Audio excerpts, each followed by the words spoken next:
সন্ত ৰামপাল গুৰু মহাৰাজ হৈছে এনে এজন মহাপুৰুষ যিজনে নিজৰ সত্য ভক্তি, তত্ত্ব জ্ঞান, কৰুণা আৰু সেৱাৰ বলত সমাজত এক নতুন আদৰ্শ বলবৎ কৰিছে।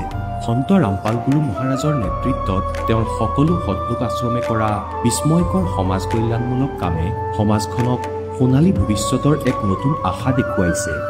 সন্ত ৰামপাল গুৰু মহাৰাজৰ পৰা নাম দীক্ষা গ্ৰহণ কৰাৰ পিছত লাখ লাখ লোকৰ কৰ্কট ৰোগ, এইডছ আদি দুৰাৰোগ্য ৰোগ নিৰাময় হ'ল। সন্তজনাৰ জ্ঞানৰ পৰা অনুপ্ৰাণিত হৈ তেওঁৰ অনুগামীসকলে লাখ লাখ ইউনিট ৰক্তদান কৰে।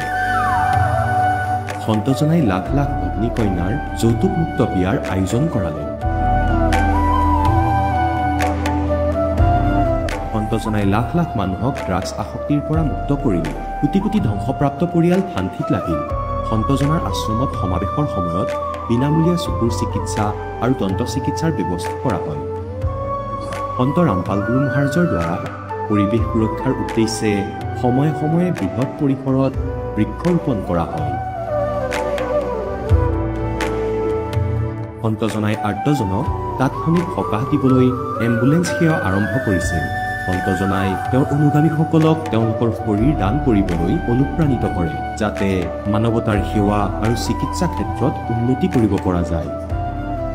সন্ত ৰামপাল গুৰু মহাৰাজৰ সকলো আশ্ৰমত প্ৰতিদিনে বিনামূলীয়া ধৰ্মভোজৰ আয়োজন কৰা হয়, য'ত প্ৰতিবাৰেই প্ৰতিটো জাতি, প্ৰতিটো ধৰ্মৰ মানুহে একেলগে বহি ভোজন কৰে।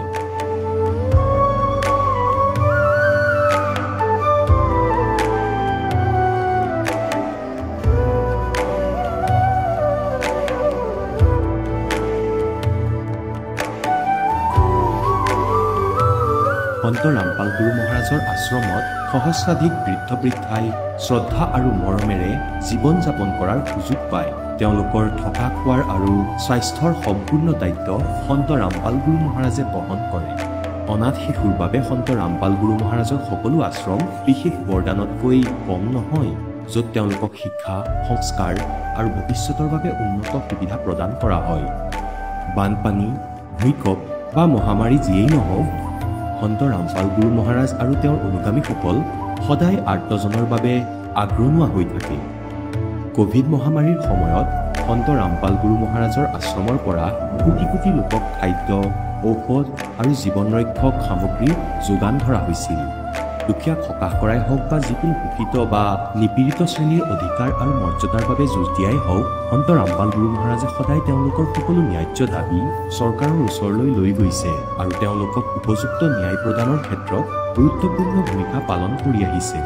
সমাজত আধ্যাত্মিক আৰু সামাজিক মূল্যবোধৰ প্ৰতি সজাগতা অনাৰ প্ৰতিটো পদক্ষেপতে সন্ত ৰামপাল গুৰু মহাৰাজ মানৱতাৰ প্ৰকৃত সেৱক হিচাপে প্ৰমাণিত হৈছে।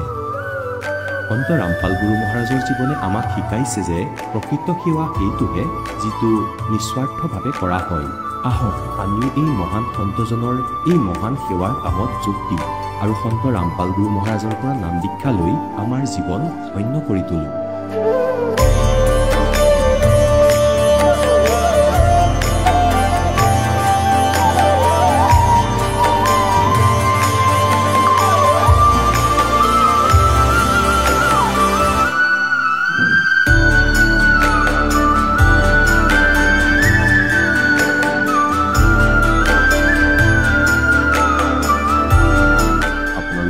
পৰিয়ালৰ সৈতে সৎলোক আশ্ৰমলৈ আন্তৰিকতাৰে আমন্ত্ৰণ জনোৱা হয়।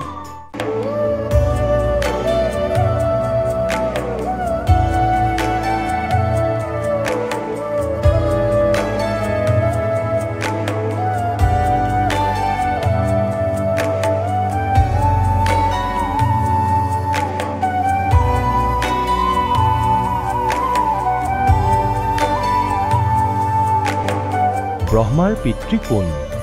কোন বিষ্ণুৰ মা? শংকৰৰ ককা কোন? আমাক কৈ দিয়া। জানিবলৈ অনুগ্ৰহ কৰি শুনক জগতগুৰু তত্ত্বদৰ্শী সন্ত ৰামপাল গুৰু মহাৰাজৰ অমৃত বচন, সকলো পবিত্ৰ ধৰ্মৰ পবিত্ৰ শাস্ত্ৰৰ আধাৰত। নমস্কাৰ। নমস্কাৰ ছাৰ। আপোনাৰ শুভ নামটো? ছাৰ, মোৰ নাম প্ৰতিনা মুছাহাৰী হয়। আপুনি কোন ঠাইৰ পৰা আহিছে? ছাৰ, মই অসম ষ্টেটৰ পৰা চিৰাং ডিষ্ট্ৰিক্টৰ পৰা আহিছোঁ। সন্ত ৰামপাল গুৰু মহাৰাজৰ পৰা দীক্ষা লোৱাৰ আগতে আপুনি পৰম্পৰাগত কিবা ভক্তি সাধনা কৰিছিলনে? হয় স্যাৰ মই সন্ত ৰামপালজী মহাৰাজৰ পৰা নাম দীক্ষা লোৱাৰ আগতে বহুত ভক্তি সাধনা কৰিছিলে মই স্পেশালি বড়ো সমাজৰ পৰা বিলং কৰো সেইকাৰণে বড়ো সমাজৰ প্ৰথমতে বাথৌ বুলি কয় বলি বাথৌ সেইবোৰ মই ভক্তি সাধনা কৰিছিলো তাতে ভক্তি সাধনাত বহুতখিনি বলি দিব লাগিছিল যেনেকুৱা এই ছাগল কিবা কিবি বহুত বলি দিব লাগিছিল তাৰ পিছত আমি সেইবোৰ সাধনা কৰাৰ পিছত আকৌ ব্ৰহ্ম সাধনা কৰিছিল লগত ব্ৰহ্ম সাধনাত মানে আমি পূৰ্ণিমা অমাৱস্যা এনেকুৱা টাইমত আমি বহুত যজ্ঞ দিব লাগিছিল আৰু লগতেও আমি শিৱ আৰু তাৰ পিছত গণেশ কিবা কিবি বহুত ভক্তি সাধনা কৰিছিলো আপুনি যেহেতু জনালে যে আপুনি আপোনাৰ সমাজত প্ৰচলিত পৰম্পৰাগত ভক্তি সাধনা কৰি আছিল লগতে আপুনি বড়ো সম্প্ৰদায়ৰ লোক হিচাপে বড়ো সম্প্ৰদায়ৰ যিবিলাক সাধনা আছিল সেয়াও কৰি আছিল তেনে ক্ষেত্ৰত আপুনি সন্ত ৰামপাল গোমাজৰ শৰণলৈ কিয় আহিব লগা হ'ল স্যাৰ আমাৰ এনেকুৱা হৈছিলে সিচুৱেশনটো মানে ইমানখিনি ভক্তি বিধি কৰিলেও আৰু মই সৰুৰ পৰা ভক্তিত বহুত ইন্টাৰেষ্ট আছিলো মই সৰুৰ পৰা দেৱী দেৱতাক সেইবোৰ ভক্তি কৰা বহুত লাগি থাকিছিলো আৰু সিৰিয়েলছ ফিল্মছ সেইবোৰক মই সদায় সেই যে ৰামায়ণ সেইবোৰ মহাভাৰত সেইবোৰ বহুত চাইছিলো আৰু বহুত ইন্টাৰেষ্ট আছিলো বহুত ডিপলি ফেড কৰিছিলো কিন্তু সেইবোৰ ডিপলি ফেড কৰাৰ পিছতো মোৰ একো লাভ হোৱা নাছিল আৰু মই শাৰীৰিক ভালে সব ভালে মই পুৰা ডাউন হৈ গৈছিলো মোৰ লাইফটো বহুত বেয়া হৈ গৈছিল স্যাৰ সেইকাৰণে মই ভাবিছিলো মই যে ইমান ভক্তি কৰিলেও কিয় লাভ নাপায় কিয় এনেকুৱা হৈ যায় মোৰ সৰুৰ পৰা এনেকুৱা প্ৰব্লেম আছিল যে মোৰ পিছে পিছে বহুত নাগ নাগিন সেইবোৰ বহুত আহিছিলে মোৰ পিছে পিছে আৰু সেই কাৰণে মোৰ মা দেউতাই বহুত চিন্তিত আছিলে মোৰ সৰুৰ পৰাই কি মোৰ ছোৱালীটো কি কৰিলে সেইবোৰ প্ৰব্লেমৰ পৰা বাচিব আৰু হাব নাগ নাগিন বুৰি হাতটো কেনেকৈ শেষ হ'ব সেইবোৰ বহুত চিন্তিত আছিলে সেই কাৰণে বহুতখিনি তান্ত্ৰিকৰ ওচৰত আমি গলো তাৰ পিছত সেই তান্ত্ৰিকে মোক ক'লে যে তোমাৰ এনেকুৱা প্ৰব্লেমছটো শেষ নহব তাৰ পিছত তোমাৰ যেতিয়া বিয়া হ'ব তেতিয়া লাহে লাহে অলপ কম হ'ব কিন্তু কমপ্লিটলি শেষ নহব বুলি এই তান্ত্ৰিকে মোক কৈ দিছে আৰু মোক বহুতখিনি তাবিজ কিবা কিবি দিছে আৰু কৈছে যে সেই তাবিজটো তুমি পিন্ধিলে তোমাৰ হিয়তে এটেক নকৰিব কিন্তু কমপ্লিটলি শেষ নহব বুলি কৈ দিছিলে তাৰ পিছত মই ভাবিছিলো যে মনে মনে বহুত ভাবিছিলো যে সেই প্ৰব্লেমৰ পৰা কোনে মোক ৰক্ষা কৰিব পাৰিব বুলি মই বহুত ভাবিছিলো বহুত চিন্তিত আছিলো আৰু মই যেতিয়া সৰু তেতিয়া মই অকলে আছিলো মোৰ দেউতাই বাহিৰত গৈছিলে কাম কৰিবলৈ তেতিয়া মই অকলে যেতিয়া শুই আছিলো এক বছৰ মানত তেতিয়া বহুত ডাঙৰ এটা হাবে মানে খিৰকিৰ ওচৰত এনেকুৱা আহিছিলে খিৰকিৰ ওচৰত তেতিয়া মোৰ মা দেখা নাছিলে তেতিয়া সেই কাম কৰাবোৰ আন্টি যে আছিলে হিয়তে দেখি পিনি মোক মাক আৱাজ দিছে যে এনেকুৱা বহুত ডাঙৰ আহি আছে হাব আহি আছে তোমাৰ ছোৱালীক ৰক্ষা কৰিব বুলি তেতিয়া মা দৌৰি পিনি সেই মোক ওচৰ গলে তাৰ পিছত মোক ৰক্ষা কৰি পিনি আহিলে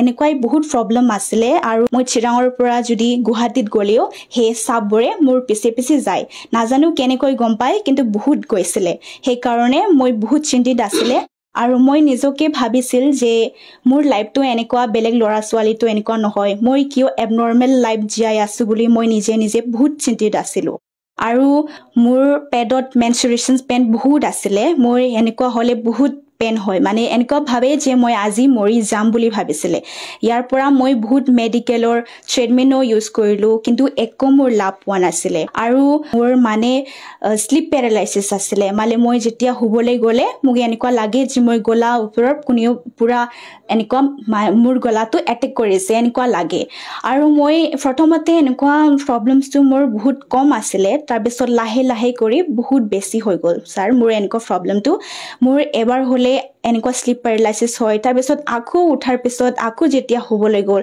তেতিয়া আকৌ এনেকুৱা প্ৰব্লেমছ হৈ যায় ইয়াৰ প্ৰব্লেমছটো বহুত বাঢ়ি গৈছিলে ছাৰ পিছত আপুনি সন্ত ৰামপাল গোমাজৰ এই মাৰ্গলৈ মানে এই পন্থলৈ কেনেকৈ আহিলে ছাৰ এনেকুৱা হৈছিলে যে 2018ত মোৰ দেউতাই মানে গাড়ী চলাবলৈ গৈছিলে তেতিয়া ভকতবোৰ সন্ত ৰামপালজী মহাৰাজৰ শিষ্য আছিলে 3জন মান হিয়তে হাৰিয়ানাৰ পৰা আহি পিনি বুক সেৱা কৰি আছিলে ৰাস্তাত হেতু মোৰ দেউতাই পাই পিনি মোৰ দেউতাই হিয়তে যে বুক সেৱা কৰি আছিলে হিয়তৰ ওচৰত গ'ল পিনি মোৰ দেউতাই মানে সুধিছে যে কি কিতাপ আছে আৰু কিহৰ ৰিলেটেড কিতাপ আছে হেতু মোৰ দেউতাই সুধিছে তাৰ পিছত হিয়তে ক'লে যে সেইবোৰ সন্ত ৰামপালজী মহাৰাজৰ লিখা পুস্তক আছে সেইবোৰ অনলি 20 rupeesৰ আছে আপুনি লৈ যাওক বুলি হিয়তে দেখুৱাই দিছে তাৰপিছত মোৰ দেউতাই এনেকুৱা অভ্যাস আছিলে মোৰ দেউতাই যিখিনি কিতাপ পালে মোৰ বাবে আনে সব কিতাপটো সেইকাৰণে দেউতাই ভাবিছে যে অনলি 20 rupeesত ইমান ভাল কিতাপ আছে ময়ো লৈ যাম তাৰপিছত দেউতাই আনি পিনি ঘৰৰ আহি পিনি ৰাতিত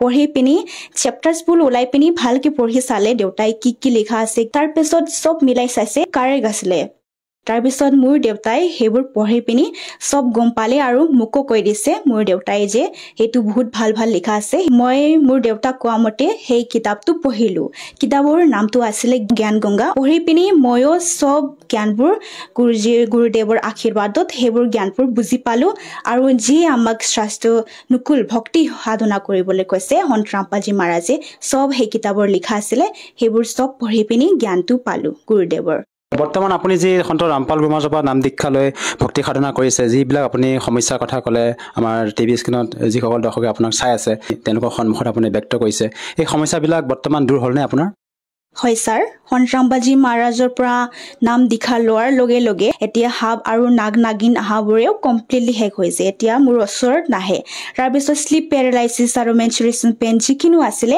সব কমপ্লিটলি শেষ হৈ গ'ল স্যাৰ আৰু আপোনাৰ যি টোপনিত যিটো আপোনাৰ পেৰালাইচিছৰ কথা কৈছে তাৰ বাবে আপুনি ডক্টৰৰ কাষলৈ গৈছিলে স্যাৰ মই ইয়াৰ বিষয়ে মই ডক্টৰৰ কাকলৈতো মই যোৱা নাছিলো কিন্তু ইউটিউবৰ পৰা মই বহুত মেডিকেল এক্টিভিটিজ মই বহুত কৰিছিলো ডক্টৰবোৰে যি কুবৰি কয় ইউটিউবত হেবোৰ মই সব ফলো কৰিছিলো সায়েন্সৰ এক্টিভিটি আৰু হিয়তে যে মানে স্পিৰিচুৱেল এক্টিভিটিজবোৰো মই বহুত কৰিছিলো ধৰি লোৱা হিয়তে কয় হনুমান চালিসা কিবা পঢ়িবা লাগে সব মই পঢ়িছিলো টোপনি টাইমত এনেকুৱা স্লিপ পেৰালাইচিছ হ'লেও মই যিকিনো স্পিৰিচুৱেল এক্টিভিটিজ কৰিব লাগে কিবা কিবি কৰিব লাগে হেবোৰ সব কৰিছিলো কিন্তু একো লাভ নাছিল স্যাৰ সন্ত ৰামপালজী মহাৰাজৰ পৰা নাম দীক্ষা লোৱাৰ পিছত এই সব প্ৰবলেমছৰ পৰা মই স্যাৰ কমপ্লিটলি পৰিত্ৰাণ পালো স্যাৰ আধুনিকতাৰ এই যুগত এটা আচৰিত কথা আপুনি মত ব্যক্ত কৰিছে আমাৰ টিভি স্ক্ৰীণত যিসকল দৰ্শকে আপোনাক প্ৰত্যক্ষ কৰি আছে আমি কেনেকৈ মানি ল'ম বৰ্তমান সময়ত এজন সন্তৰ পৰা নাম দীক্ষা লোৱাৰ পিছতে আপুনি আচৰিত ধৰণে লাভ পাবলৈ সক্ষম হৈছে আপুনি বিভিন্ন সমস্যাত ভুক্তভোগী হৈ আছিলে সেই সকলো সমস্যাৰ পৰা যে আপুনি পৰিত্ৰাণ পালে সন্ত ৰামপাল গুৰুমহাৰাজে আপোনাক এনেকুৱা কি ভক্তিবিধি প্ৰদান কৰিলে যাৰ বাবে নেকি আপুনি এনেদৰে লাভ পাবলৈ সক্ষম হৈছে স্যাৰ সন্ত ৰামপালজী মহাৰাজে সব শাস্ত্ৰৰ পৰা আমাকে ভক্তি সাধনা দিছে আৰু সেই ভক্তি সাধনাটো কমপ্লিটলি শাস্ত্ৰ নুকুল হয় সেইকাৰণে আমি সব লাভবোৰ পাইছো স্যাৰ আপোনাৰ পৰা আৰু এটা কথা জানিব বিচাৰিছোঁ যিহেতু আপুনি এগৰাকী শিক্ষিত যুৱতী সেই হিচাপে জানিব বিচাৰিছোঁ যে বৰ্তমান সময়ত যিসকল আমাৰ আধ্যাত্মিক শ্ৰদ্ধালু গুৰু আছে তেওঁলোকে যি ভক্তিবিধি সমাজত প্ৰদান কৰি আছে তেওঁলোকৰ যি ভক্তি সাধনা আৰু আপোনালোকৰ গুৰু সন্ত ৰামপাল গুৰুমহাৰাজৰ যি ভক্তি সাধনা ইয়াৰ মাজত পাৰ্থক্য কি হয় স্যাৰ এটো বহুত ইম্পৰ্টেন্ট প্ৰশ্ন হয় আমাৰ গুৰুদেৱ আৰু বেলেগ যে গুৰু ইয়াৰ মাজত বহুত ডিফাৰেন্স আছে আমাৰ গুৰুজি যে হয় আমাৰ গুৰুদেৱ শাস্ত্ৰ নুকুল ভক্তি সাধনা কৰে সেইকাৰণে আমাক কমপ্লিটলি লাভ হৈ যায় কিন্তু বেলেগ গুৰু যে আছে বেলেগ গুৰুয়ে শাস্ত্ৰ বিৰুদ্ধে ভক্তি সাধনা কয় দে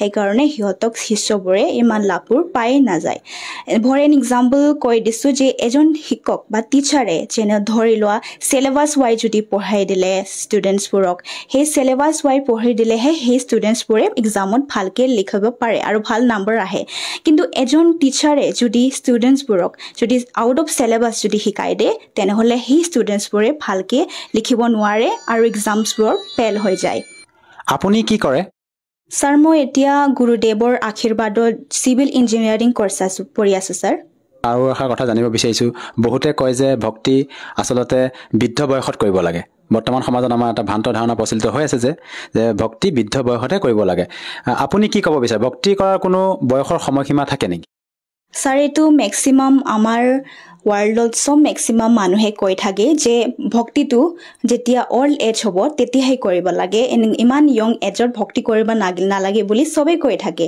কিন্তু হেতু ৰং বুলি কম যে ভক্তি কৰা কোনো বয়স সীমা নাথাকে ভক্তিটো যেতিয়া বাচ্চাটো ক'বলগীয়া হ'ল যেতিয়া পৰা জানে ক'বলৈ তেতিয়া পৰা ভক্তিটো কৰিব পাৰে মোৰ ফ্ৰেণ্ড যিমানখিনি আছিলে ফ্ৰেণ্ডছবোৰক মই দেখিছোঁ কিছুমানে কিবা বেমাৰ হৈ পিনে ইয়ং এজতে মোৰ ফ্ৰেণ্ডছবোৰে কিছুমানে মৰি গ'ল সেইকাৰণে মানুহবোৰক লাইফটো একো ভৰসা কৰিব নোৱাৰে আমি যে কি আৰু কেতিয়া কি হৈ যায় সেইকাৰণে ভক্তিটো কম বয়সৰ পৰা কৰিলে বেছি ভাল হৈ যায় যিসকল দৰ্শকে আজি আপোনাক টিভি স্ক্ৰীণত প্ৰত্যক্ষ কৰি আছে আপুনি তেওঁলোকক কি বাৰ্তা দিব বিচাৰে যিদৰে আপুনি সন্ত ৰামপাল গুৰুমহাৰাজৰ পৰা নাম দীক্ষা লৈ বিভিন্ন প্ৰকাৰে লাভ পাইছে ছাৰ মই আগতে যিখিনি ভক্তি সাধনা কৰিছিলে ধৰি লওক বড়ো সমাজত যিখিনি বলি বাথৌ আৰু ব্ৰহ্ম সেইখিনি ভক্তি সাধনা কৰিছিলে সেই ভক্তি সাধনা কৰিলেও মোৰ বহুত প্ৰব্লেম আছিলে ধৰি লোৱা নাগ নাগিনৰ প্ৰব্লেম আৰু বহুতখিনি পেইন কিবা কিবি প্ৰব্লেম আছিলে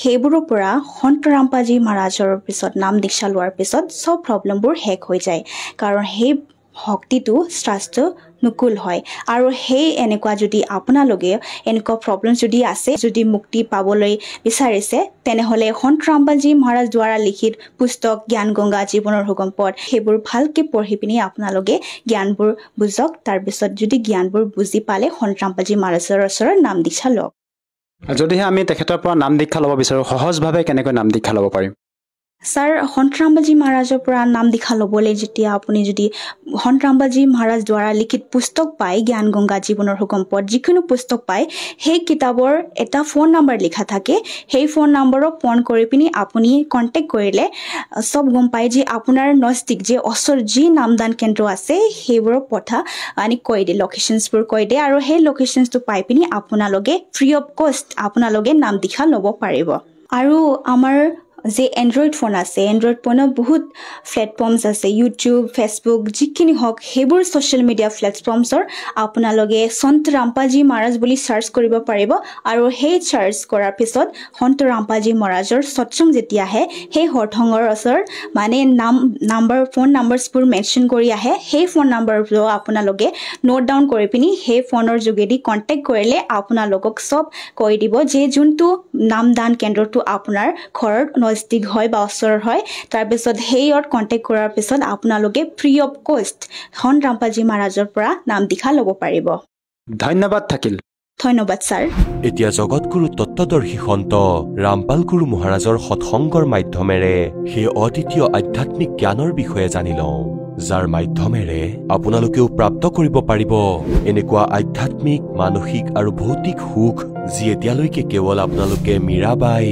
ধ্ৰুৱ প্ৰহ্লাদ আদি কেইজনমান ভক্তৰ জীৱন কথাতহে শুনিছে এতিয়া শুনক তত্ত্বদৰ্শী সন্তৰ সৈতে শাস্ত্ৰ অনুকূল ভক্তি সৎসংগ এনেকুৱা অদ্বিতীয় আধ্যাত্মিক জ্ঞান যাৰ প্ৰমাণ আছে সকলো ধৰ্মৰ সকলো পবিত্ৰ শাস্ত্ৰত সংযমকে মহত্ব দিয়ে সমস্ত বিষয়ৰ ইন্দ্ৰিয় ৰূপ অগ্নিত যজ্ঞ কৰে আৰু ২৭ত আন যোগীজন সকলো ইন্দ্ৰিয়ৰ সম্পূৰ্ণ ক্ৰিয়াক সম্পূৰ্ণ প্ৰাণৰ সমস্ত ক্ৰিয়াক জ্ঞান প্ৰকাশিত আত্মসংযম যোগৰোধ অগ্নিত হৱন কৰে অৰ্থাৎ কেৱল কোনো জ্ঞানতে আশ্ৰিত মাত্ৰ যেনেকৈ কেৱল জ্ঞান হৈ গ'ল আৰু ২৮ত কোনো পুৰুষ অৰ্থাৎ অন্য কোনো সাধক দ্ৰব্য সম্বন্ধী যজ্ঞ কৰোঁতা যেনেকৈ দান কৰিলে ক'ৰবাত ভাণ্ডাৰা কৰি দিলে ক'ৰবাত কোনো মন্দিৰ স্থাপন কৰিলে এওঁলোকে ইয়াকে মুক্তি মানে আৰু কিছুৱে হঠযোগ তপস্যা কৰি থাকে আৰু আন কোনোবাই যোগ অভ্যাস কৰে যোগাসন আদি কৰে ইয়াকেই মুক্তি বুলি মানে কিমান সাধক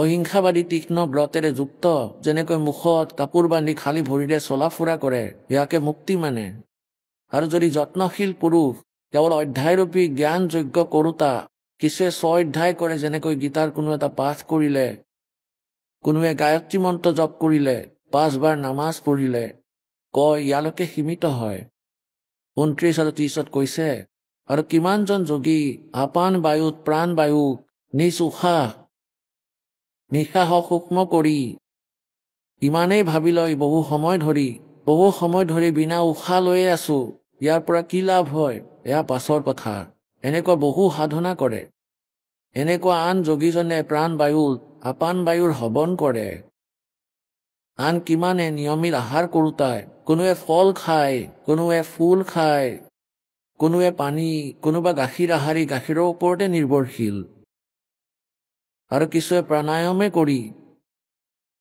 নিজ শৰীৰক যোগ অভ্যাসেৰে কিছুৱে নিজে নিজৰ ভক্তিক মানে প্ৰাণায়াম পৰায়ণ অৰ্থাৎ প্ৰাণায়ামত আশ্ৰিত পুৰুষ প্ৰাণ আৰু অপায়নৰ গতিক ৰখাই প্ৰাণক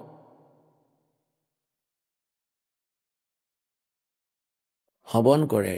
এই সকলো সাধকে যজ্ঞৰ দ্বাৰা ইয়াত অকণমান খেলি মেলি কৰিছে। যোগৰ দ্বাৰা পাপক নাশ কৰি দিওঁতা যজ্ঞক জানোতা হয়।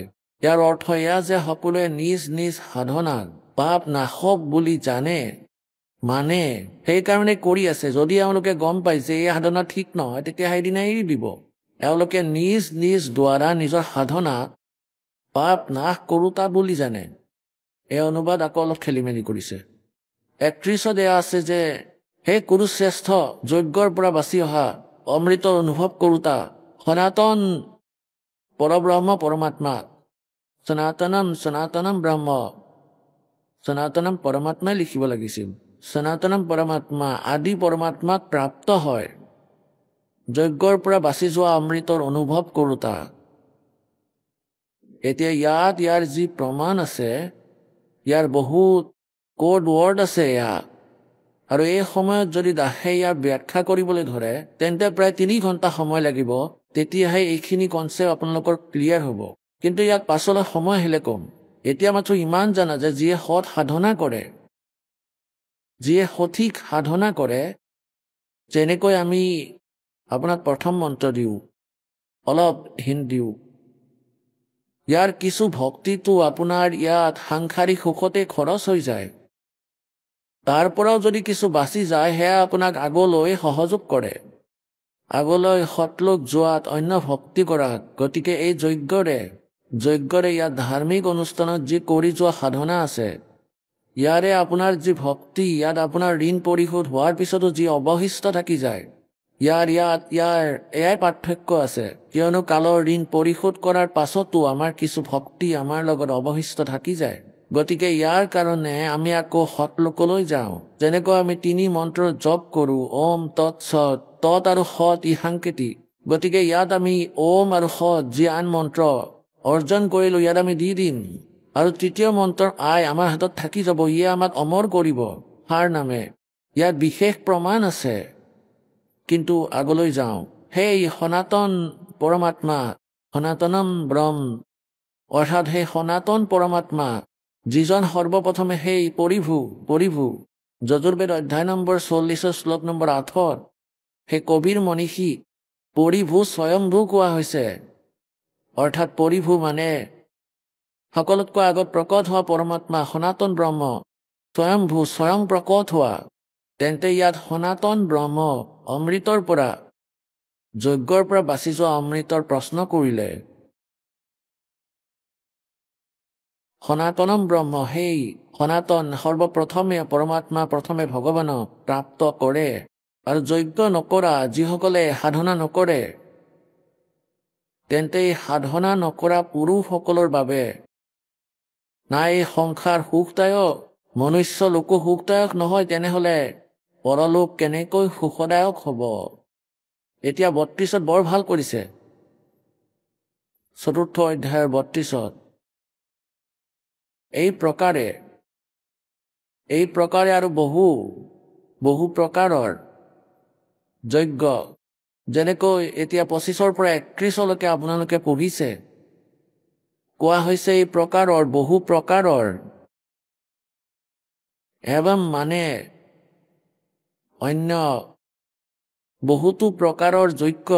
ইয়াত তেওঁলোকে ভুল অৰ্থ লিখিছে, ব্ৰাহ্মণৰ অৰ্থ লিখিছে বেদ, ব্ৰাহ্মণ মুখে। তেওঁলোকে ব্ৰাহ্মণ মুখেৰ অৰ্থ ইয়াত ভুল কৰিছে। বাণী ঠিকেই আছে, ইয়াত ব্ৰাহ্মণৰ অৰ্থ ভুল কৰিছে। ব্ৰাহ্মণৰ অৰ্থ লিখিব লাগিছিল সচিদানন্দ ঘন ব্ৰহ্মৰ বাণী। এতিয়া আপোনালোকে 17 নং অধ্যায়ৰ 23 নং শ্লোকত যি দেখিছে, ইয়াত চাওক। এয়া 17 নং অধ্যায়ৰ 23 নং শ্লোকত এতিয়াই আপোনালোকে তৎক্ষণাৎ পঢ়িছিলে যে ওম তৎসৎ ইতি নিৰ্দেশত ব্ৰহ্মণায় ত্ৰিবেদ সমৰ্থ। ব্ৰহ্মণেৰ অৰ্থ ইয়াত লওঁ এওঁলোকৰ শব্দতেই, ওম তৎসৎ। এনেকৈ এই 3 প্ৰকাৰৰ সচিদানন্দ ঘন ব্ৰহ্ম, এয়া ব্ৰাহ্মণেৰ অৰ্থ হ'ল সচিদানন্দ ঘন ব্ৰহ্ম, অৰ্থাৎ পৰম অক্ষৰ ব্ৰহ্ম।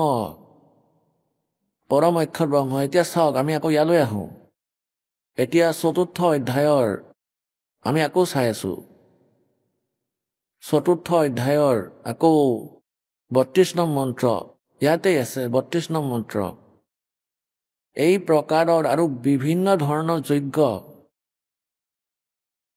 অৰ্থাৎ ধাৰ্মিক অনুষ্ঠানৰ তথ্য ধাৰ্মিক ক্ৰিয়াৰ তথ্য ব্ৰাহ্মণে মুখে সচিদানন্দ ঘন ব্ৰহ্মৰ বাণী সচিদানন্দ ঘন ব্ৰহ্মৰ বাণীত বিস্তাৰিতভাৱে কোৱা হৈছে সেই কবিৰ বাণীত সেই আটাইবোৰকে তুমি কৰ্ম বুলি জানা অৰ্থাৎ শাৰীৰিক মন ইন্দ্ৰিয় আৰু শাৰীৰিক ক্ৰিয়াৰ দ্বাৰা সম্পন্ন হোৱা বুলি জানা আৰু এই প্ৰকাৰে ইয়াৰ অনুষ্ঠানৰ দ্বাৰা তুমি কৰ্ম বন্ধনৰ পৰা সৰ্বথা মুক্ত হৈ যাবা এতিয়া ৩৩ নম্বৰত কি কোৱা হৈছে ইয়াত ৩৩ নম্বৰত কি কোৱা হৈছে এয়া চাওক হে প্ৰান্তম অৰ্জুন দ্ৰব্যময় যজ্ঞৰ তুলনাত জ্ঞান যজ্ঞ অত্যন্ত শ্ৰেষ্ঠ কোৱা হৈছে তুমি বিনা জানি বুজি বহুতো ধন ব্যয় কৰা ধাৰ্মিক অনুষ্ঠানত ইয়াক এৰি তুমি সকলোতকৈ আগত জ্ঞান বুজি লোৱা এই জ্ঞান যজ্ঞ শ্ৰেষ্ঠ অৰ্থাৎ প্ৰথমে তুমি তত্ত্বদৰ্শী সন্তৰ সৎসংগ শুনা সেই জ্ঞান জানি লোৱা পাছলৈ ২ টকা লগাবা যি ঠিক ঠিকনাত লাগিব লাভো দিব হে পৰন্তাপ অৰ্জুন দ্ৰব্য অৰ্থাৎ যি ধনেৰে হোৱা ধাৰ্মিক ক্ৰিয়া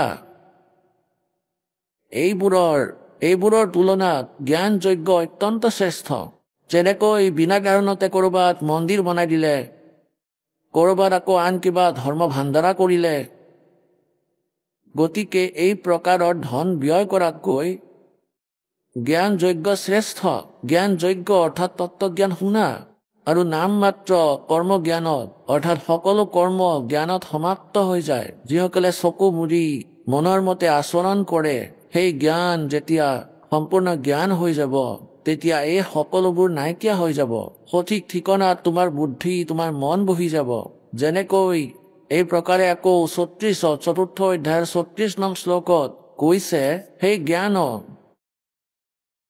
সচিদানন্দ ঘন ব্ৰহ্মৰ বাণীত যি জ্ঞান আছে জ্ঞান যজ্ঞ আছে সেই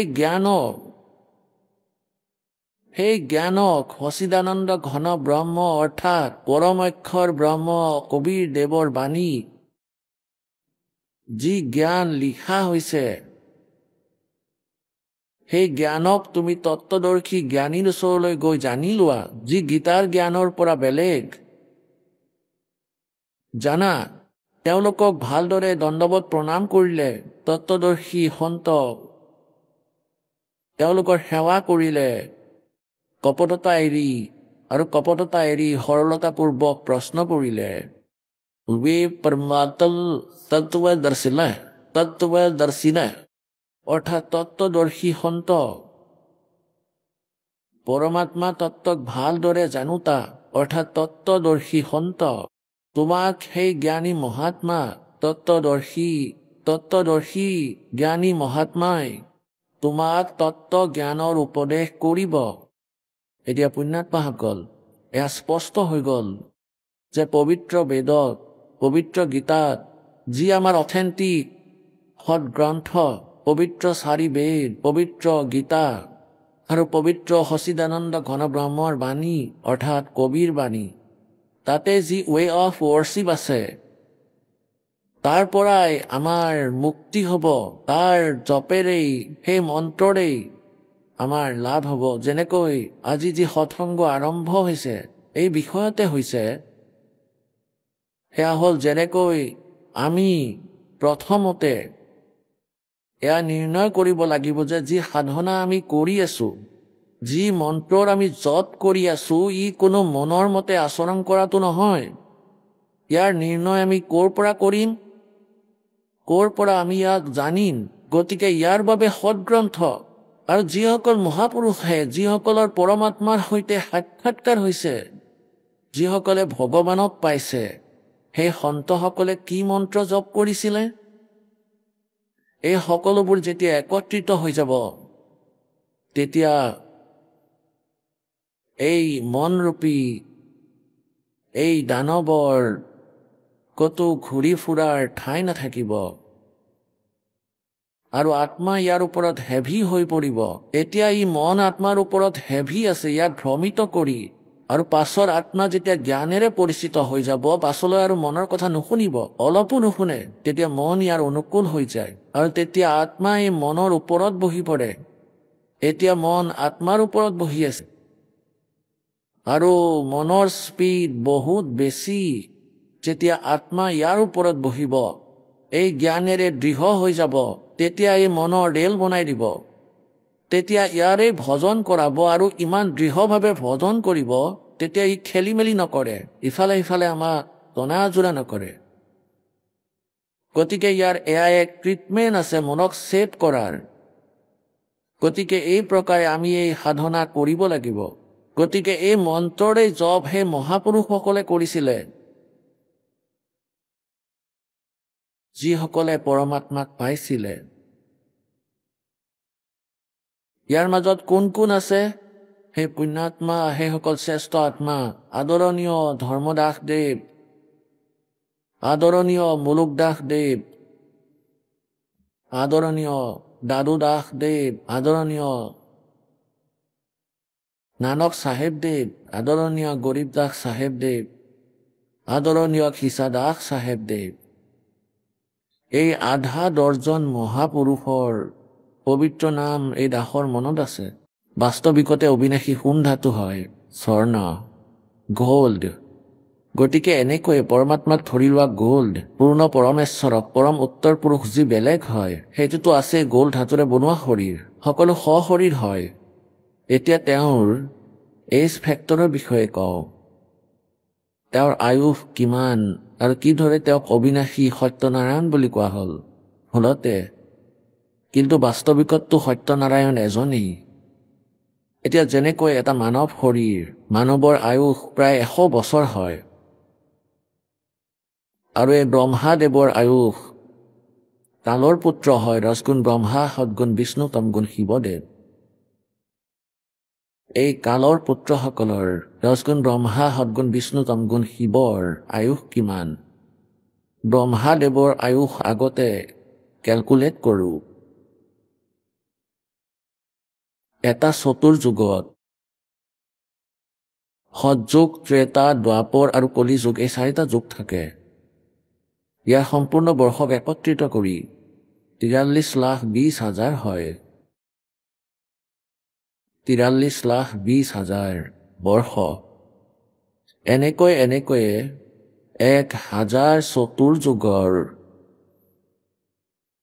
ব্ৰহ্মাদেৱৰ দিন আৰু ইমানেই ৰাতি। এতিয়া অনুমান কৰা পুণ্যাত্মাসকল, ইমানেই দিন আৰু ইমানেই ৰাতি, আৰু এনেকৈ সৃষ্টি হ'ল 30 দিন ৰাতিৰ মাহ, আৰু 12 মাহৰ এটা বছৰ, আৰু 100 বৰ্ষৰ ব্ৰহ্মা ৰজগুণ দেৱৰ আয়ুস। এতিয়া যদি কেলকুলেট কৰিবলৈ ধৰোঁ, তেন্তে বহুত দীঘলীয়া। যদি বৰ্ষ, যদি আমাৰ নিচিনা মানুহে গণনা কৰিবলৈ আৰম্ভ কৰে, তেনেহ'লে কঠিন হ'ব। সেইকাৰণে ইয়াক এনেকৈ গণনা কৰা হয়, কাৰণ এনেকৈ মাহ বছৰ বনোৱা হ'ল। গতিকে ব্ৰহ্মাদেৱৰ আয়ুস 100 বছৰ, এনেকৈ সৃষ্টি হৈছে 100 বছৰ। আৰু বিষ্ণুদেৱৰ তেখেততকৈ 7 গুণ দীঘল আয়ুস, আৰু বিষ্ণুদেৱতকৈ 7 গুণ এই তমগুণ শিৱদেৱৰ আয়ুস, যিসকল কালৰ পুত্ৰ। এতিয়া পুণ্যাত্মাসকল, আৰু 70,000 বাৰ যেতিয়া এই কালৰ পুত্ৰ শিৱ মৰি যাব, অৰ্থাৎ শিৱৰ মৰণৰ তাৎপৰ্য এয়া যে যেতিয়া 7জন ব্ৰহ্মা মৰিব, তেতিয়া এজন বিষ্ণু মৰিব। 7 বিষ্ণু যদি মৰে, তেতিয়া এজন শিৱ মৰিব। এনেকৈ 70,000 বাৰ যেতিয়া শিৱ মৰিব, যেতিয়া মৃত্যু হ'ব, তেতিয়া এটা ব্ৰহ্মাণ্ডৰ বিনাশ হ'ব, সকলো প্ৰাণীৰে নাশ হ'ব। দুৰ্গা আৰু কালৰো মৃত্যু হ'ব। দুৰ্গা আৰু কাল অৰ্থাৎ এই ক্ষৰ পুৰুষ, এওঁলোক পতি পত্নী হয়। এওঁলোকৰ ইয়াতে বিনাশ হ'ব, এওঁলোকৰ শৰীৰ নষ্ট হ'ব। আকৌ পৰমেশ্বৰৰ এটা লীলা, পৰমাত্মা কবিৰ পৰমেশ্বৰে সৃষ্টি কৰা বিধান হয় যে আকৌ এওঁলোক বেলেগ ব্ৰহ্মাণ্ডত গুচি যাব। তাত দুৰ্গা আৰু এই ব্ৰহ্মৰ ক্ষৰ পুৰুষৰ শৰীৰ নিজে নিজেই নিৰ্মিত হৈ যায় যুৱক। দুয়োজনেই ডেকা হৈ পৰে আৰু আকৌ এওঁ নিজৰ কিছু বচনৰ মাধ্যমত কিছু মৈথুন ক্ৰিয়াৰে সৃষ্টি উৎপন্ন কৰে। গতিকে এনেকৈ যি এটা ব্ৰহ্মাণ্ডৰ বিনাশ হ'ল ৭০,০০০ বাৰ ত্ৰিলোকীয় শিৱৰ মৃত্যুৰ উপৰান্ত, তেন্তে এনেকৈ এটা যুগ হৈ গ'ল কাৰ? অক্ষৰ পুৰুষৰ। এতিয়া অক্ষৰ পুৰুষৰ আয়ুসৰ কেলকুলেশ্যন এনেকৈ হ'ব। অক্ষৰ পুৰুষৰ এইটো এটা যুগ হৈ গ'ল আৰু এনেকৈয়ে ১,০০০ যুগৰ অক্ষৰ পুৰুষৰ দিন আৰু ৰাতিও সিমানেই। এনেকৈ ৩০ দিন ৰাতিৰ মাহ আৰু ১২ মাহৰ এটা বছৰ আৰু এনেকৈ সৃষ্টি হ'ল ১০০ বৰ্ষৰ সেই অক্ষৰ পুৰুষ অৰ্থাৎ পৰব্ৰহ্মৰ আয়ুস। তেতিয়া তেখেতৰ মৃত্যু হ'ব। এতিয়া পুণ্যাত্মাসকল বিচাৰ কৰা, হিচাপ কৰা, সত্যনাৰায়ণ কোন হয়? আৰু পৰমাত্মা কবীৰদেৱে কয় যে कि अरबों तक ब्रह्मा मर गए और 30 करोड़ कन्हैया है और करोड़ों तेरे शिव जी मर गए, मेरी एक नहीं पलैया। পৰমেশ্বৰদেৱে কয় যে মোৰতো এটাও পল যোৱাই নাই, কাৰণ তেওঁ অবিনাশী হয়, নাশোৱান নহয়। নাশোৱানৰ আয়ুসৰ পলত গণনা কৰা হয়, সময় নিৰ্ধাৰিত হয়, বৰ্ষত গণনা কৰা হয়। कहते मेरी नहीं एक पलैया। তেনেহলে এই সত্যনাৰায়ণ কোন হয়? এতিয়ালৈকে আমি শ্ৰী বিষ্ণুদেৱক সত্যনাৰায়ণ বুলি মানি আহিছো, কাৰণ তেওঁৰো আয়ুস বহুত বেছি হয় আৰু আমাৰ আয়ুসৰ তুলনাততো এয়া বহুতে বেছি দীঘল, অৰ্থাৎ আমাৰ বাবেতো এয়া অবিনাশী যেনেই লাগে। এতিয়া পুণ্যাত্মাসকল, যেনেকৈ কিছুমান এনেকুৱা পোক পৰুৱা হয়, কিছুমান এনেকুৱা চৰাই, এনেকুৱা পশু যিবোৰ মনুষ্য জীৱনত শ বাৰ মৰে আৰু জন্মও লয়। এতিয়া তেওঁলোকক কোনোবাই কওক যেনেকৈ একদিনতেই জন্ম হয়, একেদিনাই তেওঁ ডেকা হৈ যায়, নিজৰ সন্তানো সৃষ্টি কৰি লয়। কিছুমান জীৱই এইবোৰ মৰিও যায়।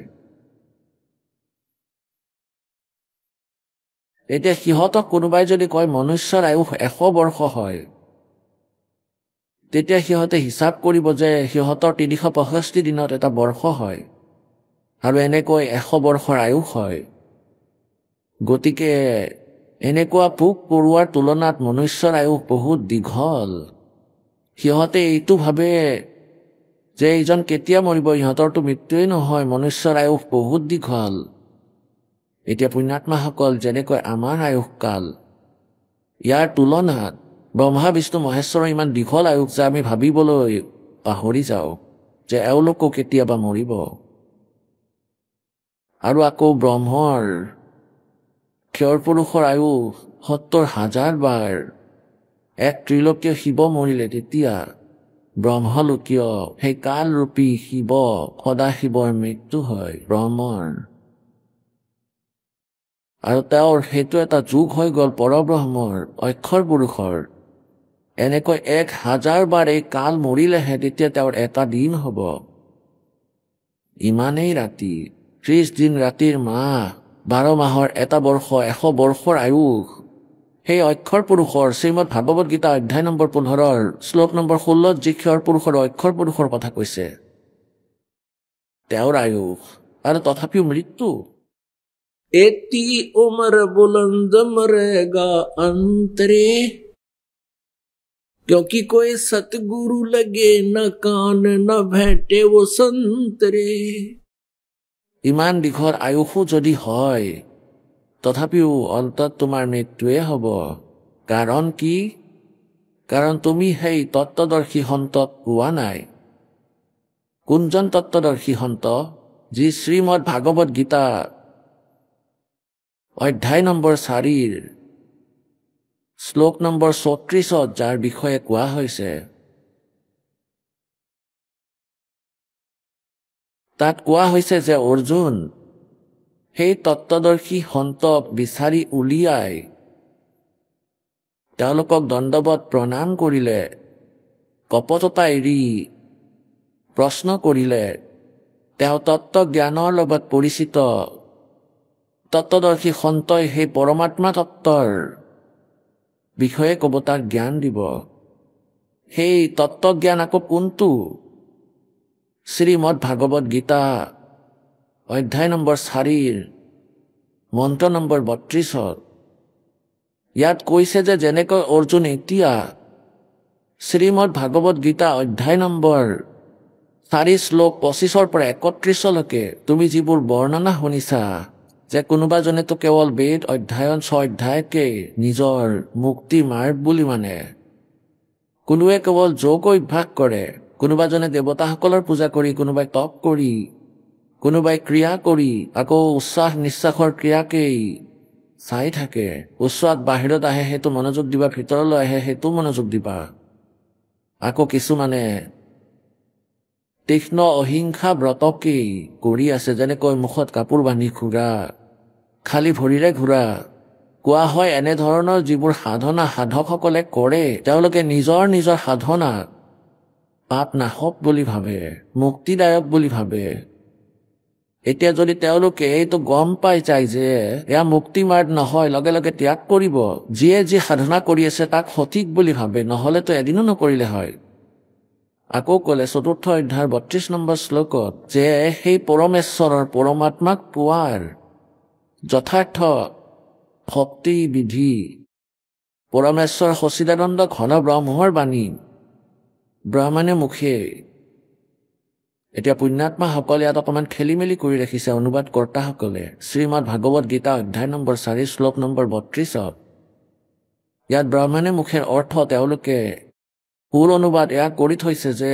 ব্ৰাহ্মণে মুখেৰ অৰ্থ বনাই দিলে বেদৰ বাণী নহয় ব্ৰাহ্মণে মানে সচিদানন্দ ঘন ব্ৰহ্মৰ বাণী তেখেতৰ মুখ মানে মুখ কমলেৰে উচ্চাৰিত বাণী তেখেতৰ মুখ কমলৰ পৰা উলিওৱা জ্ঞান সেই তত্ত্বজ্ঞান বহুত বিস্তাৰিতভাৱে কোৱা আছে আৰু সেই তত্ত্বজ্ঞানক জনাৰ পিছত তুমি গোটেই কৰ্মৰ বন্ধনৰ পৰা পূৰ্ণ মুক্তি প্ৰাপ্ত কৰিবা এইবোৰৰ পৰা মুক্ত হৈ যাবা আৰু সেই জ্ঞানক 4ৰ্থ অধ্যায়ৰ 36 নম্বৰ শ্লোকত কোৱা হৈছে যে সেই জ্ঞানক তুমি তত্ত্বদৰ্শী সন্তৰ ওচৰলৈ গৈ বুজা তেওঁক বিনম্ৰ ভাৱেৰে প্ৰাৰ্থনা কৰিলে কাৰণ এই অমূল্য মাৰ্গ প্ৰাপ্ত কৰিব লাগিব আমি ইয়াত যদি কোনোবাই অভিমান কৰি কয় তেনেহলে কোনেও নকব আপুনি কোনো প্ৰতিবেশীৰ ওচৰত কিবা বস্তু বিচাৰিবলৈ যায় তেতিয়া তেওঁৰ লগতো বহুত ভাল ব্যৱহাৰ কৰা যায় ভূমিকা বনোৱা যায় ল'ৰা ছোৱালীৰ ভালনে কি কৰে এতিয়া তাৰপিছত প্ৰাৰ্থনা কৰা যে মোক সেই বস্তুটোৰ আৱশ্যকতা আছে ধাৰত বিচাৰে কিছু সময়ৰ বাবে তেওঁ তেতিয়াহে দিয়ে যদি আপোনালোকে যোৱাৰ লগে লগে কয় যে আপোনালোকৰ টেলিভিশ্যনটো দিয়ক আমি এনেকুৱা কাম কৰিম গতিকে আপোনাৰ কোৱাৰ ব্যৱহাৰতে তেওঁ গম পায় যে এই ব্যক্তিজন ভাল নহয় আৰু তেতিয়া তেওঁ নিদিয়ে ক'ব যে আমাৰটোতো বেয়া হৈ আছে আৰু যদি আপুনি বিনম্ৰ ভাৱত ভূমিকা বনাই বহে কয় যে খবৰ ভালনে ল'ৰা ছোৱালীৰ ভালনে তাৰ পিছত যদি কয় এনেকুৱা অলপ সময়ৰ বাবে টেলিভিশ্যনটোৰ প্ৰয়োজন আছিল তেতিয়া ঘৰত নাথাকিলেও বা বেয়া হৈ থাকিলেও চুবুৰীয়াৰ পৰা খুজি হলেও দিব নিজৰ নাথাকিলেও নিজৰ হলেতো লগে লগে দি দিব গতিকে পুণ্যাত্মাসকল আমি কল্যাণ মাৰ্গৰ বিষয়ে সুধিব লাগে সন্তক তেন্তে বহুত মৰমেৰে আদৰেৰে বিনম্ৰ ভাৱেৰে প্ৰাৰ্থনা কৰিলে আৰু তত্ত্বদৰ্শী সন্তই যি জ্ঞান দিব সেইটো আৰু আপোনাৰ সেই অজ্ঞান জ্ঞানৰ বহুত পাৰ্থক্য আছে আৰু আপোনালোকক সেই যথাৰ্থ জ্ঞানো কিছু সময়ৰ বাবে হাস্যকৰ যেন লাগে কাৰণ আপোনালোকে স্বয়ং হাস্যকৰ জ্ঞান অৰ্জন কৰি থৈছে ভিতৰত সোমাই থৈছে তেন্তে অৱশ্যই আপোনালোকৰ মনত শংকা উৎপন্ন হৈ থাকিব কিন্তু সেই জ্ঞান শুনিয়ে থাকিব লাগে আৰু কিছুদিনৰ পাছত আপোনালোকৰ জ্ঞানৰ আপোনালোকে গম পাই যাব সেইটো কেনেকুৱা আছিলে। গতিকে এনেকৈ কয় যে সেই তত্ত্বদৰ্শী সন্তৰ ওচৰত গৈ বিনম্ৰ ভাৱেৰে সেই পৰমেশ্বৰৰ তত্ত্বজ্ঞান বুজি লোৱা। এটাতো ইয়াৰ পৰা এই কনচেপ্টটো ক্লিয়াৰ হৈ গ'ল যে গীতাৰ জ্ঞানদাতা সেই পৰমেশ্বৰৰ সেই সচিদানন্দ ঘন ব্ৰহ্মৰ বাণীৰ লগত একেবাৰে পৰিচিত নহয়, আৰু সেই জ্ঞান গীতা আৰু বেদৰ পৰা বাহিৰত হয়। শ্ৰীমদ ভাগৱত গীতা আৰু বেদত বৰ্ণিত নাই। যদি বেদত আৰু গীতাত বৰ্ণিত থাকিলে হয় এইটো কোৱাৰ আৱশ্যকতাই নাছিল যে সেই তত্ত্বদৰ্শী সন্তই ক'ব তেওঁৰ পৰা শুনা। পবিত্ৰ যজুৰ্বেদ অধ্যায় নম্বৰ 40 মন্ত্ৰ নম্বৰ 10 পৰা 13 এটা স্পষ্ট প্ৰকৰণ দিছে, কনচেপ্ট ক্লিয়াৰ কৰিছে। বেদ জ্ঞানৰ বিষয়ে ব্ৰহ্মই কৈ আছে, ব্ৰহ্মই দি আছে, আৰু পৰমক্ষৰ ব্ৰহ্মৰ বিষয়ে কৈ আছে। সেই পৰমেশ্বৰৰ বিষয়ে কোনো এজনে তো কয় তেওঁ সম্ভৱত মানে যিজনৰ জন্ম হয়, অৰ্থাৎ মনুষ্যৰ মাকৰ গৰ্ভেৰে জন্ম লৈ আহে, প্ৰপদ হয়, সাকাৰ হয়। আৰু কোনোবাজনে কয় অসম্ভৱত, অৰ্থাৎ যাৰ জন্ম নহয় তেওঁ নিৰাকাৰ হয়। কয় যে সাকাৰ আৰু নিৰাকাৰৰ নিৰ্ণয় পৰমাত্মা কেনেকুৱা হয় সেয়া ক'ব তত্ত্বদৰ্শী সন্তই। হীনা নাম সেই তত্ত্বদৰ্শী সন্তই ক'ব, তেখেতৰ পৰা গৈ শুনা। আৰু পাছত কি কোৱা হৈছে তিনিওটা শ্লোকত 10, 11, 12, 13 এই 4টা শ্লোকত মন্ত্ৰ যজুৰ্বেদ অধ্যায় নম্বৰ 40 10 পৰা 13 আকৌ এইটো ক'লে যে কোনো এজনেতো কোনো ভাষা বিশেষৰ অক্ষৰ জ্ঞান হৈ গ'লে, বিদ্যাপ্ৰাপ্ত হৈ গ'লে তেওঁক বিদ্বান বুলি ধৰি লয়, আৰু যাৰ অক্ষৰ জ্ঞান নাই তেওঁক অবিদ্বান বুলি কৈ দিয়া হয়। বিদ্বান আৰু অবিদ্বানকো সেই তত্ত্বদৰ্শী সন্তই ক'ব যে বিদ্বান কোন হয় আৰু অবিদ্বান কোন হয়। আহক আমি এতিয়া সেই শ্ৰদ্ধালুসকলৰ অনুভৱবোৰ জানো যিসকলে জগতগুৰু তত্ত্বদৰ্শী সন্ত ৰামপাল গুৰু মহাৰাজৰ পৰা দীক্ষা প্ৰাপ্ত কৰিছে তথা তেওঁ কোৱা ভক্তি মাৰ্গ এওঁলোকে অৱলম্বন কৰি আছে। নমস্কাৰ। নমস্কাৰ। কি নাম আপোনাৰ? হয়, মোৰ নাম সুনীতা বালাৰা। বাইদেউ ক'ৰ পৰা আহিছে আপুনি? এনেতো মই হাৰিয়ানাৰ ৰোহটাকৰ বাসিন্দা, কিন্তু 20 বছৰৰ পৰা মই দিল্লীৰ পালাত আছোঁ। সন্ত ৰামপালদেৱ মহাৰাজৰ পৰা নাম দীক্ষা আপুনি কেতিয়া ল'লে? হয়, মই সন্ত ৰামপালদেৱ মহাৰাজৰ পৰা নাম দীক্ষা অক্টোবৰ 2005 লৈছিলোঁ। সন্ত ৰামপালদেৱ মহাৰাজৰ পৰা নাম দীক্ষা লোৱাৰ আগতে আপুনি কি ভক্তি সাধনা কৰিছিলে? হয়, এই যে পৰম্পৰাগত পূজা আছে, যেনে গাঁৱত ইয়াৰ মান্যতা আছে, এয়া কৰিছিলোঁ। 16টা সোমবাৰৰ ব্ৰত ৰাখিছিলোঁ, কেতিয়াবা কৰবা চৌথৰ ব্ৰত ৰাখিছিলোঁ, কেতিয়াবা জন্মাষ্টমীৰ ব্ৰত ৰাখিছিলোঁ। বাছ এইবোৰেই, অলপ চলপ ভক্তি কৰিছিলোঁ। তেন্তে আপুনি সন্ত ৰামপালদেৱ মহাৰাজৰ শৰণলৈ কেনেকৈ আহিলে? মোৰ ভণ্টিৰ বহুত প্ৰব্লেম হৈছিলে। তাইৰ মানে ভূত প্ৰেতৰ বহুত সমস্যা আছিলে। তাইৰ সন্তানকেইটাৰো হ'ব ধৰিলে। তেতিয়া তাই মোৰ মাক ক'লে যে মা, মোৰ সন্তানকেইটাৰো এতিয়া প্ৰব্লেম হ'বলৈ ধৰিলে, এতিয়া মই কি কৰোঁ? তেতিয়া মোৰ মায়ে ক'লে আমাৰ গুৰু সন্ত ৰামপালদেৱ মহাৰাজৰ পৰা নাম দীক্ষা লোৱা, সকলোবোৰ প্ৰব্লেম দূৰ হৈ যাব। তেতিয়া মোৰ ভনীয়ে জ্ঞান বুজিলে আৰু সন্ত ৰামপালদেৱ মহাৰাজৰ শৰণলৈ গ'ল আৰু তেওঁৰ পৰা নাম দীক্ষা ল'লে। তেতিয়া তাইৰ ঘৰত বহুত প্ৰব্লেম আছিলে, মানে বহুত। যেতিয়া মই তাইক লগ কৰিবলৈ গৈছিলোঁ, তেওঁৰ হাজবেণ্ডে ইমান বেছি মদ খাইছিলে যে ৰাতিপুৱাৰ পৰা গধূলিলৈকে কেৱল মদেই খাইছিলে, একো কাম বনেই নকৰিছিলে। সিহঁতৰ ঘৰত ইমান প্ৰব্লেম আছিল, ল'ৰা ছোৱালীৰ ফিজ দিবলৈও পইচা নাছিলে সিহঁতৰ তাত। আৰু তাই ইমান পূজা পাঠ কৰিছিলে, ইমান পূজা পাঠ, 9 দিন ভোকত থাকি বছৰত 2বাৰকৈ নৱৰাত্ৰি ব্ৰত ৰাখিছিল। আৰু মানে ইয়াত গংগালৈ গৈছিল, ৰাধাস্বামীলৈ গৈছিল, তাই বহুত পূজা পাঠ কৰিছিলে সিহঁতে, কিন্তু একো লাভ নহ'ল।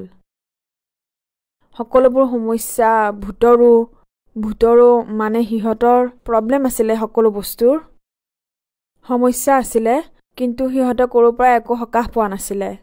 গতিকে মোৰ মায়ে বুজোৱাৰ পিছত সন্ত ৰামপালদেৱ মহাৰাজৰ পৰা তেওঁলোকে উপদেশ ল'লে কৰোঠালৈ গৈ। তেতিয়া তাৰপিছত সিহঁতে লাহে লাহে ইমান লাভ পাবলৈ ধৰিলে মোৰ ভনীয়ে। ল'ৰা ছোৱালীয়েও সিহঁতৰ যি পেটৰ সমস্যা আছিল সেয়া সকলোবোৰ দূৰ হৈ গ'ল। আৰু তাৰ পাছত পৰমাত্মাই ইমান লাভ দিলে মোক জ্ঞান বুজালে মোৰ ভনীয়ে যে তুমিও সন্ত ৰামপালদেৱ মহাৰাজৰ শৰণলৈ আহা এজন সঁচা সন্ত এই পৃথিৱীলৈ আহিছে আৰু এওঁ সঁচা ভক্তি দিয়ে আৰু এওঁৰ পৰা বহুত লাভ হয় তাৰপাছত তাই মোক অলপ চলপ জ্ঞান বুজালে তাৰপাছত মই তেওঁৰ পৰা নাম উপদেশ লোৱাৰ বাবে কৰথা আশ্ৰমলৈ গুচি গ'লোঁ সন্ত ৰামপালদেৱ মহাৰাজৰ পৰা তেওঁৰ পৰা নাম উপদেশ লৈ ভক্তি কৰিবলৈ ধৰিলোঁ সন্ত ৰামপালদেৱ মহাৰাজৰ পৰা নাম দীক্ষা লোৱাৰ পিছত আপুনিও লাভ পালেনে হয় মই বহুত লাভ প্ৰাপ্ত কৰিলোঁ যেনে ধৰক মোৰ হাজবেণ্ডে এয়াৰফ'ৰ্চত চাকৰি কৰে গতিকে পুনা নাছিকৰ বতৰটো এনেকুৱা আছিল তাৰে বতৰটোৰ লগত মই মিলিবই পৰা নাছিলোঁ তেতিয়া তাৰ পৰা মোৰ এজমাৰ প্ৰব্লেম হৈ গ'ল যেতিয়া দিল্লীত তেওঁৰ পষ্টিং হ'ল দিল্লীটো মোৰ 5-6 বছৰলৈকে একে প্ৰব্লেম হৈ থাকিলে মই বহুত বেছি দুখী হৈ গ'লোঁ বহুত ডক্তৰৰ পৰা ঔষধ খালোঁ চিকিৎসাও কৰালৈ কিন্তু আৰাম নাপালোঁ তাৰপিছত মই যেতিয়াই সন্ত ৰামপালদেৱ মহাৰাজৰ পৰা উপদেশ ল'লোঁ 10-15 দিনৰ ভিতৰত মই গমেই নাপালোঁ মোৰ বেমাৰ ক'ত গুচি গ'ল তাৰপিছত পৰমাত্মাই মোক দৰ্শন দিছিলে সপোনত যেনে ধৰক মই কৰথা আশ্ৰমত সৎসংগ শুনিবলৈ গৈছোঁ মোৰ এজনী সৰু ছোৱালী আছে তাই ইফালে ইফালে দৌৰি আছে গতিকে মই তাইক ধৰিবলৈ তাইৰ পিছে পিছে দৌৰি আছোঁ তেতিয়ালৈকে গুৰুদেৱে দৰ্শন দি উভতি যায় তেতিয়া মই বৰ দুখ পালোঁ যে গুৰুদেৱ গুচি গ'ল আৰু মই আশীৰ্বাদো নাপালোঁ তাৰপাছত গুৰুদেৱ আকৌ উভতি আহে আৰু কয় পুত্ৰী তুমি আশীৰ্বাদ নাপালা আহা মই তোমাক আশীৰ্বাদ দিওঁ তাৰপাছত গুৰুদেৱে যেতিয়া মোক আশীৰ্বাদ দিলে ইমান শান্তি পালোঁ ভগতদেৱ মই তাক বৰ্ণনাই কৰিব নোৱাৰোঁ গুৰুদেৱে আশীৰ্বাদ দিয়াত যেন মোৰ মূৰটো ঘূৰাই গ'ল ইমান শান্তি পালোঁ মই ক'ব নোৱাৰোঁ যেতিয়া সন্ত ৰামপালদেৱ মহাৰাজৰ পৰা উপদেশ ল'লোঁ তেতিয়া আমি নজফগড়ত এটা প্লট ল'লোঁ 4 লাখ টকাৰ যেতিয়া আমি তাক চেল কৰিব বিচাৰিলোঁ তেতিয়া আমি তাক 35 লাখ টকাত চেল কৰিব পাৰিলোঁ পৰমাত্মা ইমান কৃপা কৰিলে যে আমি তাত 30-31 লাখ টকাৰ প্ৰফিট পালোঁ তাৰপাছত লাভটো ইমান পালোঁ ছাৰ মই গণাবই নোৱাৰিম পাইলছৰ সমস্যা হৈছিলে 3-4 দিনলৈকে তেনেকৈ থাকিল তাৰপিছত লাহে লাহে বাঢ়িবলৈ ধৰিলে মই হাজবেণ্ডক ক'লোঁ যে এতিয়াতো মই ডক্তৰৰ ওচৰলৈ যাবই লাগিব গতিকে এনেকৈয়ে মই গধূলি যেতিয়া প্ৰাৰ্থনা কৰিলোঁ যে গুৰুদেৱ আপুনিয়ে ঠিক কৰিব পাৰিব আপুনি ইমান ডাঙৰ ডক্তৰ হয় ইমান ডাঙৰ ডাঙৰ বেমাৰ ভাল কৰি থৈছে আপুনি মোৰ এই 6-7 বছৰলৈকে এই এজমাৰ প্ৰব্লেম আছিলে সেইটো ভাল কৰি দিলে গতিকে আপুনিয়ে ভাল কৰিব পাৰিব মই ডক্তৰৰ ওচৰলৈ যাব নিবিচাৰোঁ ছাৰ মই যেতিয়া ৰাতিপুৱা সাৰ পালোঁ বহুত সকাহ পালোঁ মোৰ হাজবেণ্ডে ক'লে যে তুমিতো হস্পিটেল যাবলগীয়া আছিলে মই ক'লোঁ নালাগে মই আৰাম পাইছোঁ 2-3 দিনমান ছাৰ মই ইমান আৰাম পালোঁ মই গমেই নাপালোঁ মোৰ বেমাৰ ক'লৈ গুচি গ'ল তাৰপাছত মোৰ পাথৰৰ সমস্যা হ'ল 2016ত তাৰপাছত আল্ট্ৰাছাউণ্ড কৰালোঁ ডক্তৰক সোধাত আল্ট্ৰাছাউণ্ড কৰিব দিলে পাথৰ পালে মোৰ পেচাবৰ নলীত 2টা পাথৰ পালে ডক্তৰে ক'লে আপুনি চিকিৎসা কৰাব লাগিব বহুত ঔষধ খাব লাগিব গতিকে মই সন্ত ৰামপালদেৱ মহাৰাজৰ পৰা নাম উপদেশ লোৱাৰ পিছত মই ভাবি লৈছিলোঁ ঔষধে কাম নিদিব পৰমাত্মাই যি মন্ত্ৰ দিছে তাৰ পৰাই মই লাভ পাম তেওঁৰ ভক্তি কৰি থাকিলোঁ আৰু মই গমেই নাপালোঁ কিছুদিনৰ ভিতৰত আজিলৈকে মই সেই প্ৰব্লেম ক'লৈ গ'ল গমেই নাপালোঁ ছাৰ মই ইমান লাভ পালোঁ পৰমাত্মাৰ দয়াত গণিব নোৱাৰোঁ যেতিয়া মই নাম উপদেশ ল'লোঁ তাৰে 4 মাহৰ পিছত যেতিয়া মোক সতনাম গুৰুজীয়ে দিব বিচাৰিছিলে তেতিয়া ভগতদেৱক ক'লোঁ যে মোৰ সৰু সন্তান আছে মই হাজবেণ্ডক ক'লোঁ যে মোৰ ল'ৰা ছোৱালীকেইটা সৰু মই কেনেকৈ যাম আপুনিও বলক তেওঁ তেতিয়া নাম লোৱা নাছিলে তেওঁ মোৰ লগতে গ'ল তেতিয়া মই কি দেখিলোঁ সৎগুৰু সন্ত ৰামপালদেৱ মহাৰাজে য'ত মোক দ্বিতীয় মন্ত্ৰ সতনামৰ দি আছিলে তেতিয়া মোৰ হাজবেণ্ডে দ্বিতীয়টো লাইনত প্ৰথম নামৰ বাবে থিয় হৈ আছিলে তেতিয়া মই বৰ ভাল পালোঁ যে পৰমাত্মাই হাজবেণ্ডকো ইয়াৰ লগত জড়িত কৰালে তাৰপাছত পৰিয়ালত সুখেই সুখ হ'ল আৰু মোৰ এজনী সৰু ছোৱালী আছে 10-11 বছৰীয়া আছিলে তেতিয়া তাইৰ ভৰিত এলাৰ্জি হৈ গৈছিলে মই বহুত ডক্তৰৰ পৰা ঔষধ খুৱাইছিলোঁ চক্স পিন্ধিলে জোতা পিন্ধিলে ছাৰ তাইৰ একেবাৰে ৰঙা হৈ যায় এনেকুৱা লাগে যেন একেবাৰে তেজ ওলাই আহিব বহুত ঔষধ খুওৱাৰ পিছতো তাই আৰাম পোৱা নাছিলে তাৰপাছত মই এদিন সৎসংগলৈ গৈছিলোঁ সন্ত ৰামপালদেৱ মহাৰাজে যেতিয়া আশীৰ্বাদ দিবলৈ আহিলে তেতিয়া মই তেওঁক প্ৰাৰ্থনা জনালোঁ যে গুৰুদেৱ এইজনী মোৰ ছোৱালী তাইৰ বহুত এলাৰ্জি আছে বহুত ঔষধ খুৱালোঁ আমি কিন্তু আৰাম পোৱা নাই গুৰুদেৱে ক'লে, পুত্ৰী ভক্তি কৰা, সকলো ঠিক হ'ব। তেতিয়া গুৰুদেৱ অকণমান আগুৱাই গৈ আকৌ উভতি আহি ক'লে, মোৰ ছোৱালীজনীক ক'লে, পুত্ৰী তুমি বহুত টিভি চোৱা, টিভি নাচাবা। গুৰুদেৱে এনেকৈ কৈ আশীৰ্বাদ দি গুচি গ'ল। তাৰে 2-4 দিন পিছত সেই বেমাৰ ক'ত গুচি গ'ল ছাৰ মই গমেই নাপালোঁ।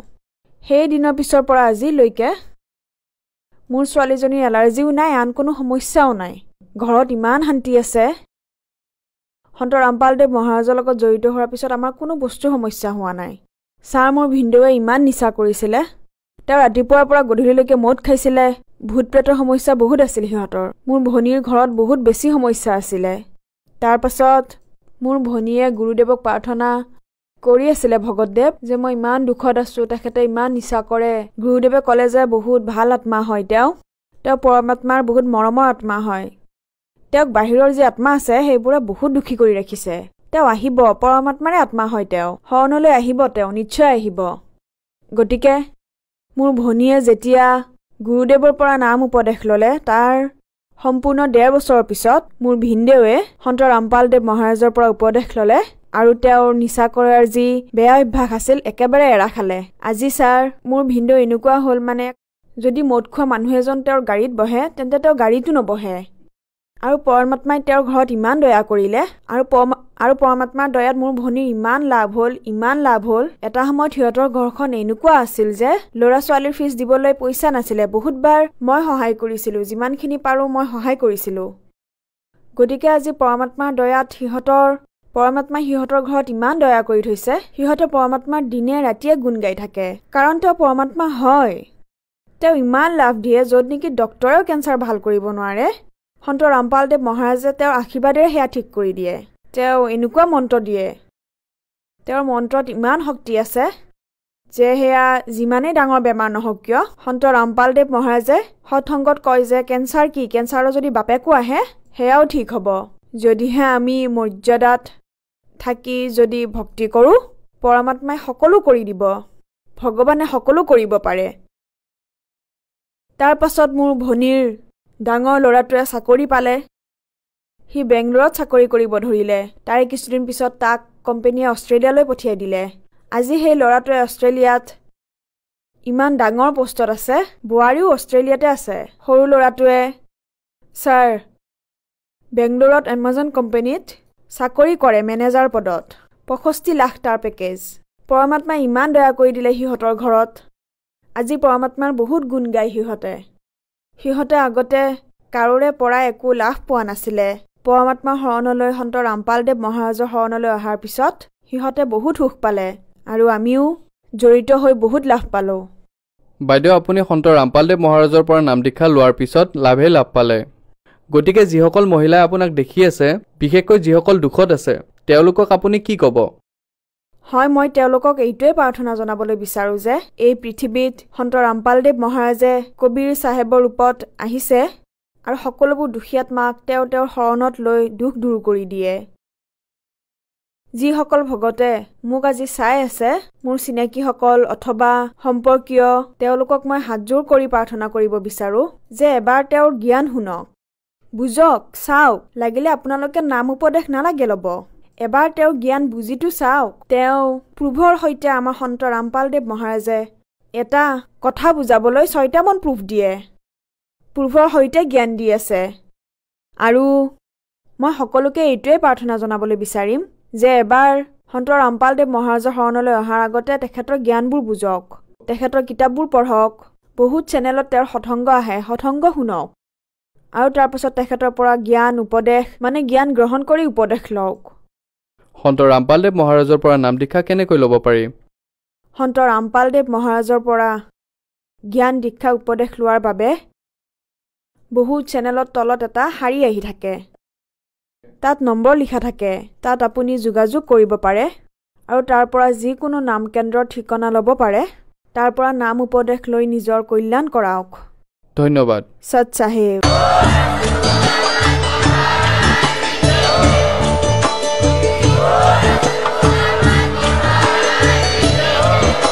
আপুনি শুনি আছিলে জগতগুৰু তত্ত্বদৰ্শী সন্ত ৰামপাল গুৰু মহাৰাজৰ মংগল প্ৰবচন। অধিক জানিবৰ বাবে ভিজিট কৰক www.rampalguru.org জগতগুৰু ৰামপালজী.org। সন্ত ৰামপাল গুৰু মহাৰাজৰ শুভ আশীৰ্বাদত সমগ্ৰ বিশ্বতে 500তকৈ অধিক নাম দীক্ষা কেন্দ্ৰ আছে, য'ত সন্ত ৰামপাল গুৰু মহাৰাজৰ দ্বাৰা বিনামূলীয়াকৈ নাম দীক্ষা দি থকা হৈছে। আপোনাৰ ওচৰৰ নাম দীক্ষা কেন্দ্ৰৰ ঠিকনা জানিবলৈ সম্পৰ্ক কৰক 7082208528।